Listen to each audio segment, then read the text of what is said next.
काय झालं सोनाळला पाणी येतेपर्यंत आतापर्यंत आश्वासन झाले साहेब. पाणी आता 2 महिने झालं मंगळवेढा आणि सांगोल्याला चालले. आमचं हक्काचं पाणी आम्हाला पूर्ण चमतेनं तिकडे गेट बंद करून देणार असेल तर आम्ही इथून उठतो, नाही तर उठत नाही. दोडनालापर्यंत पोहोचायला पाहिजे. हा, दोडनालापर्यंत पाणी पोचायला पाहिजे. तुमच्या मागणीवर काल विभागीय कार्यालयात मीटिंग झाली. त्यानुसार तुमच्या मागणीनुसार 8 तारखेला वरती सांगोला आहे आणि सांगोला गेट बंद करून आपण पूर्ण क्षमतेने पाणी तुम्हाला सोडलं. 7 तारखेला बंद करून आणि 8 तारखेला आपल्याला पूर्ण क्षमते आता ऑलरेडी चालू आहे पण पूर्ण क्षमतेने पाणी हे 8 तारखेपासून तुम्हाला पोहोचवू.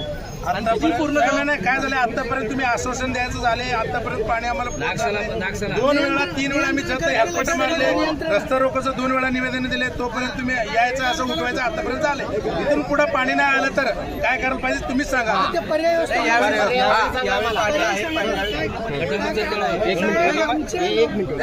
सांगा योजनेचं यावेळी पूर्णपणे नियोजन केलेलं आहे. टप्प्याटप्प्यात एक गावं आपण संपर्क जशी संपर्क मागणं गेट बंद होत आहे आणि आपल्याला पाणी 100% यावेळी भेटेल.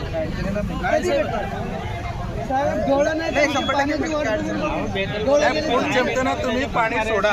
काय झाले पाणी चालू आहे म्हणून 2-3 मोटरचं तेवढं चालू करून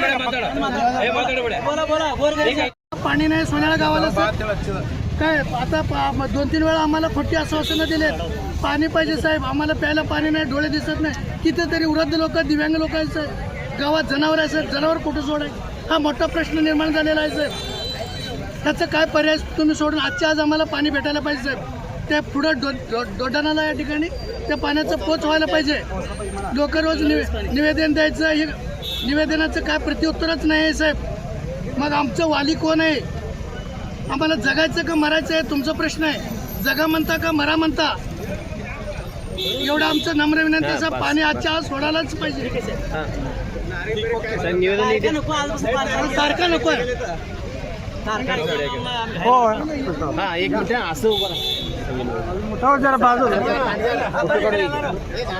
दाडिया मार रहे हैं. हो दाडिया मार रहे हैं पब्लिक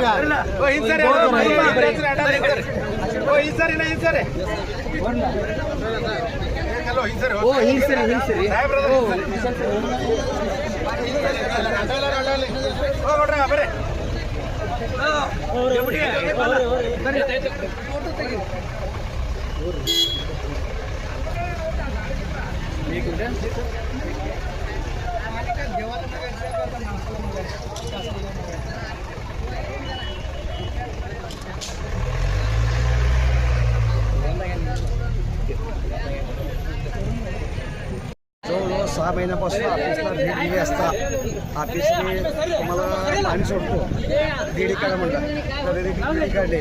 माड्या पण पाणी येत होतो, माड्यापर्यंत आले की पुन्हा बंद करायचं असं मेपासून चालू आहे. 4 वेळ झाले, ही 4थ्यांदा आहे. सोडतो पाणी सोडतो म्हणून आज सोडतो, उद्या सोडतो.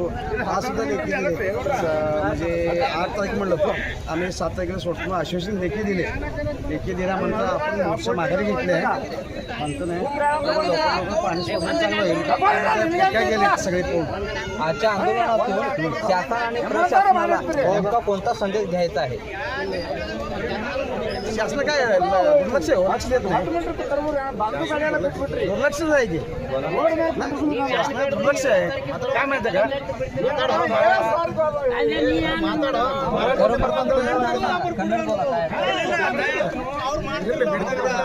ಶಾಸನದವರು ದುರ್ಲಕ್ಷ್ಯ ಮಾಡ್ಲಿಕ್ಕತ್ತಾರ್ರಿ. ನೀರಾವ ಸೌತ್ ನೀರು ಬಿಟ್ಟಾರ್ರಿ. ಕೆಲವು ತುಂಬ್ಯದ ತುಂಬ ಗೇಟ್ ಬಂದಿ ಅಂತಾರ. ಆ ಸಾಂಗೋಲ್ದವರು ಮಂಗಳಗಡದವರು ದಾಂಡಗಸ್ರಿ ಮಾಡಿ ನೀರು ತೊಟ್ಕೊಂಡು ಹೋಗ್ತಾರ. ಆದ್ರೆ ಈ ಆಫೀಸರ್ ಕಡೆ ಹೊಳ್ಳಿ ನೋಡಂಗಿಲ್ಲ. ಕೆಲವು ಕಡೆ ಯಾರು ನಿಮ್ಮದು ನೋಡಿರ್ತಾರೆ ಕೇಳೋಣ. ನಾವು ನೋಡಿದ್ರೆ ನೀರು ಬಿಡ್ತಾರ್ರಿ ಅವರು. आपण सध्या सोन्याळ फाटा येथे आहोत. म्हैसाळचे पाणी सोडण्याच्या मागणीसाठी शेतकऱ्यांचे रस्ता रोको आंदोलन सुरू झाले आहे. आपल्यासोबत एक शेतकरी बांधव आहेत. सर्वप्रथम आपलं लोकधारा न्यूजमध्ये आपलं स्वागत करतो. आपल्या मागण्या काय आहेत ते सांगा. आपलं नाव सांगा. मला वाटतं माझं वय आता 35 एक आहे. मी जसं मला समजू लागलं तेव्हापासून म्हैसाळचं पाणी हे फक्त नावाला ऐकतोय. आजपर्यंत म्हैसाळचं पाणी आमच्या इथं व्यवहारात आलेलं नाही. आजकाल आज सरकारी असं सांगितलं जातं की शेतकऱ्यांच्या बांधावरती मी पाणी सोडतो सरकारी ह्या सरकार तर पाण्याचा काही विचारच केला जात नाही आणि दुसरी गोष्ट शासन ही ह्याच्याकडे दुर्लक्ष केलेलं आहे. शासनाचे अधिकारी झोपेचं सोंग घेत आहेत आणि एक एक्झाम्पल सांगायचं म्हणजे झोपलेल्या माणसाला आपण उठवू शकतो पण झोपेचं सोंग घेणाऱ्या माणसाला आपण उठवू शकत नाही. माझं एवढंच म्हणणं आहे की फक्त आता ह्याच्या आधी एकदा तुकाराम बाबांनी आंदोलन केलं होतं रक्त घ्या पाणी द्या, ते म्हणण्यापेक्षा आता आम्ही सोन्याळ शेतकरी असं म्हणावं लागेल की आमचं जीव घ्या आणि पाणी द्या. हे तर शासनाला आणि सरकारला जागा व्हावं आणि इथून पुढं तरी त्यांनी पाणी सोडावं अशी मी त्यांना विनंती करतो. आणि अजून एक विषय आहे की हा आमचा जत तालुका हा दुष्काळी तालुका आहे. ह्या ठिकाणी एकतरी शेतीवरती डिपेंड आहे, त्यानंतर जनावर पशु ह्याच्यावरती आपलं शेतकरी सर्व डिपेंड आहेत. आणि सध्या प्रत्येकाने तुम्ही पत्रकार बांधव तुम्ही प्रत्येकांच्या घरोघरी एक राऊंड मारा.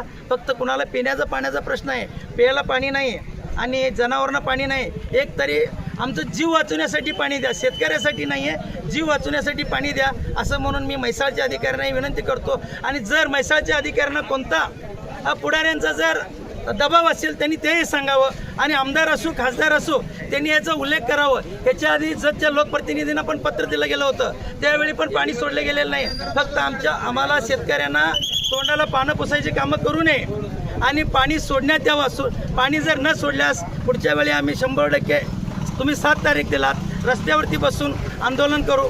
हेच माझी एक विनंती आहे आणि पाणी लवकरात लवकर सोडावी. जय हिंद. जर आजही निर्णय झाले नाही तर पुढची भूमिका काय असणार? पाणी सोडण्याचा निर्णय जर न झाल्यास आम्ही ठामपणे म्हैसाळच्या ऑफिसवरती गाढवी मोर्चा काढू असं मी एक तुम्हाला सर्वांना पत्रकार बांधवाच्या वतीने सांगतो.